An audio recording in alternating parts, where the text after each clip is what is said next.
Ladies and gentlemen, I have a question for you. How many of us, when we hear an engine reaching top performance, can explain the impact of that sound on their person? Does it make your heart race, adrenaline rise? Does it even have a sexual effect on you? There's so many various degrees of sound and how it has an effect on each individual. Can you tell me how it affects you? I know what it does for me. First, let me explain sound. Sound is converted to an electrical signal when it enters the ear. That signal travels up an auditory nerve to a part of the brain that processes sound, the auditory cortex. The effects of sound in the brain include evoking emotion, triggering the release of stress chemicals, and impacting development of new neural pathways. Now, key there is new. Every day we're growing, every day we're learning. Loud noises evoke an instinct of fight or flight reaction in the brain. According to the Franklin Institute, the fight or flight reaction is a release of chemicals that stimulate immediate action. This reaction has been crucial to ensure human survival in the wilderness and remains important to the modern world. If you hear a loud honk from a car horn, your brain and body response quickly move you out of harm's way. Once danger has passed, the brain releases a tranquilizing chemical which counteracts the prior stimulating chemical itself. Everyone should remember that we are biomechanical entities, humans. We work like machines, computers, all together, all as one. I personally work in an environment where the highs and lows of sound cannot be tracked in a time increment. Instead, it is fluid, ever-changing to the manufacturing environment that I work in.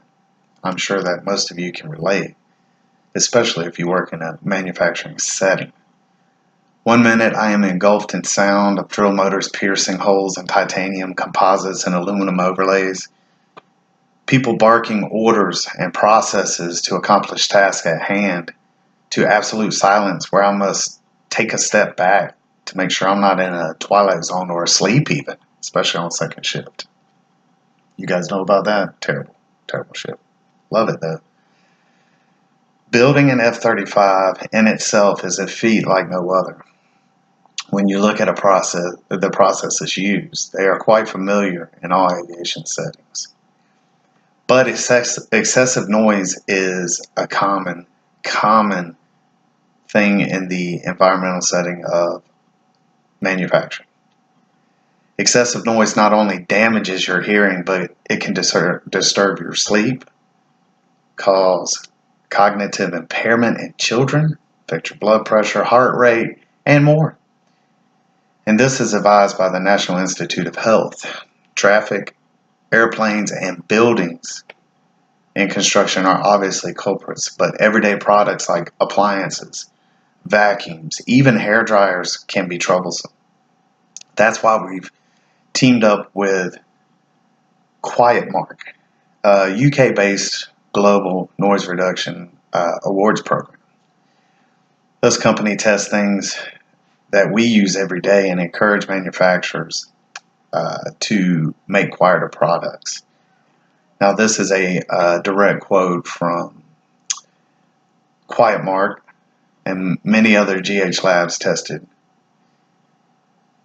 According to the National Institutes of Health, more than 10,000 Americans already suffer from some permanent noise-induced hearing loss.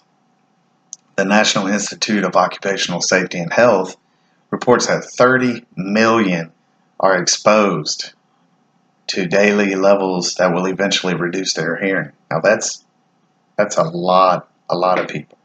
1 in 8 children between the ages of 6 and 19 already have some degree of hearing loss. Adults who are going deaf are usually doing it earlier and earlier nowadays, and it's due to the environments that we work in. Great increases in hearing losses have been occurring between certain ages of 45 and 64 years old. Now, this is a direct quote from Dr. James Batty, and he is the director of the National Institute on Deafness and Other Communication Disorders. Now, in conclusion, why this is so important to me and why it should be important to you is generally think your every day-to-day feats that you accomplish by hearing, the sound you get from listening to your children come, ask you questions, even though it can be annoying sometimes. I love them. I have 4. But in conclusion, I feel the effects of sound on an individual should be studied by the individual to effectively lead that person down a path of a long life of hearing. Without the effects of sound, both positive and negative, we lose a large portion of our life that we are given. The above information is to inform and possibly alarm us in the sense of hopes that you will take it as a very serious matter. Ladies and gentlemen, thank you for your time. I hope you enjoyed this. Any questions, please ask. I did a lot of research on this.